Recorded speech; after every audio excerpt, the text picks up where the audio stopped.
What's up mga pinagpala? Welcome na naman dito sa Under God Podcast. Kung hindi ka pa naka-subscribe sa channel na to, mag-subscribe ka na. Kung meron ka rin nagustuhang parte ng usapan na to, pwede mo ring i-comment dyan sa baba. Ang ginagawa kasi nun kapag nagko-comment ka ay babatuan ka pa ng YouTube ng marami pang usapan na ganito. Mas marami ka pang usapan na maririnig na ganito. In return, ako din bilang creator ay malalaman ko pa kung ano pa yung mga value na pwede kong mabigay sa'yo.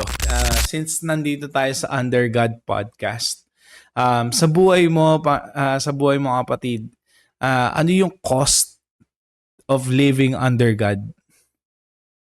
Para sa'yo, anong ibig sabihin ng living under God at ano yung what does it cost you to make sure na you are living under God? Living under God, sakop, nagpapasakop, Yeah. anything. And then the cause is parang kailangan kang something na i-let go, something na yun ba yun? Yeah. Sa akin,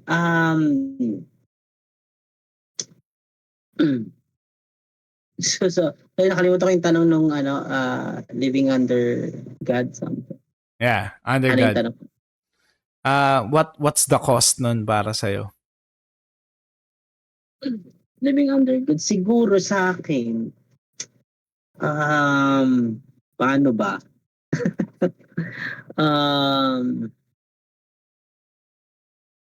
Bigla ka na pa-reflect no?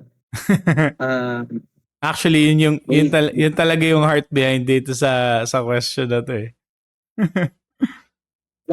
Kasi syempre 'di ba ang layo kasi it's been 10 years na din na na mula nung Naging Christian ka. nag-serve ako naging Christian since 2015. Marami na ring nagbago. Una, syempre the knowledge. Kapag kasi alam mo yung katotohanan, alam mo yung Bible, mahirap kang matangay basta-basta. So isa yon kasi di ba sabi natin the Holy Spirit teach you all things. When we say teach you all things, sa lahat talaga ng bagay. No, hindi lang siya spiritually, even sa buhay mo nag-ano yun na ma-manifest. Yeah. Nakikita siya. And yun ang isa sa gandahan naman na nadulot. Una yon. And then pangalawa, sa mga panahon niya na limitado ako, na wala akong magagawa, alam ko na meron pang huling alas. Gets mo? May panahon kasi na hindi ko na kayang gawin, na wala na tayong magagawa, pero ang Diyos may magagawa pa. Yeah. And yun yung kagandahan na nagpapasakop ka sa Panginoon. And anong cost naman nung pagpapasakop? Siyempre, mga dati mong hilig. Di ba? May mga, or unang-una lagi yung kinamulatan mo. Siyempre, the change ng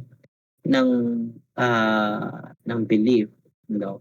Hindi siya dahil nagpalit ka lang, kundi kung paano mo i-align yung mga nakasanayan mo sa katotohanan. And napakarami nun. Siyempre mula pagkapanganak ko, namulat na ako sa isang bayaniwala. Kung babaguhin mo yon, diba? So para ka lang din na isilang ulit sa mundo na parang wala kang teka, mali pala to etc. Para ka palang natututo ng tama at mali. No? So, I think yun yung pinaka-cause talaga sa akin. And then, syempre, the oras, yung priorities, kailangan mong sa Diyos, sa Bible. And mostly yun ang ano, yun ang cost talaga yung priorities. Napakarami kong gustong gawin. Actually, napakarami ko. Kung hindi ko lang iniisip no na kailangan ito ang katotohanan, kailangan dito lang ako, or ito ang dapat. Kung wala lang ako iniisip na gano'n, napakarami kong ginagawa na sana ngayon. Yeah. No? And marami ko nang nagawa something. No? Pero worth it ba yun na ipalit? Kasi yun yung cost. So to me, it's dahil gusto ko yun, masaya ako doon, alam mo yun. Kung ipalit mo yun, worth it ba? Sobra. Yeah. Kumbaga, nakikita mo na meron pa palang buhay na ibang meron pa palang buhay sa labas ng buhay ko na yan. Yeah. Gets? So para sa akin, maganda na yung buhay na yon, pero mas maganda yung buhay pala na meron dito. So yun, mostly cost, old self, mga desires ko before, mga gusto kong gawin, kailangan natin talikuran or pinili kong talikuran dahil malaman ko ang katotohanan. Kumbaga, kung si Paul pa, di ba, si Apostle Paul pa, hindi nag-register. Sabi niya na the verse na sabi that I may know Christ, di ba? Kung anong nagbe-benefit ako, binilang ko na wala lang. That I may know Christ. Lyrics ko yun ah. That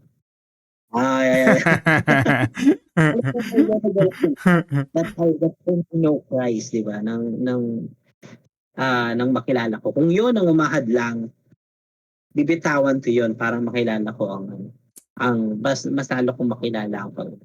Wow. And tapos mukha lang siyang malaking bagay na parang laki ng binitawan ko, pero not knowing na sa simula gano'n naman talaga dapat.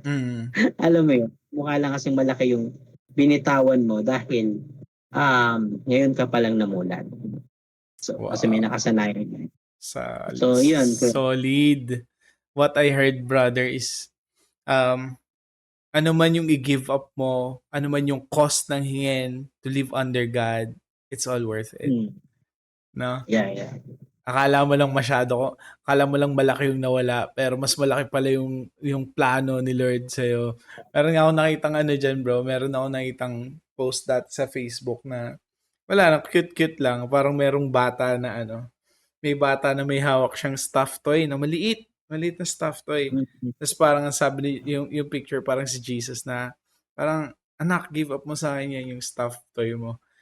Hindi, gusto ko tong stuffed toy na to. Pero alam mo yun, meron palang mas malaking solid na mas malaking stuffed toy si Jesus na pin-repair para sa kanya. So yeah, and indeed, living under God, that's the best decision na ang isang pwedeng maging decision ng isang tao. Kung nagustuhan mo ang usapan na to, click mo lang, may mga sinasuggest yung YouTube dyan. Paalam mo naman sa akin kung nagustuhan mo rin yung mga usapan o yung mga videos na nandyan.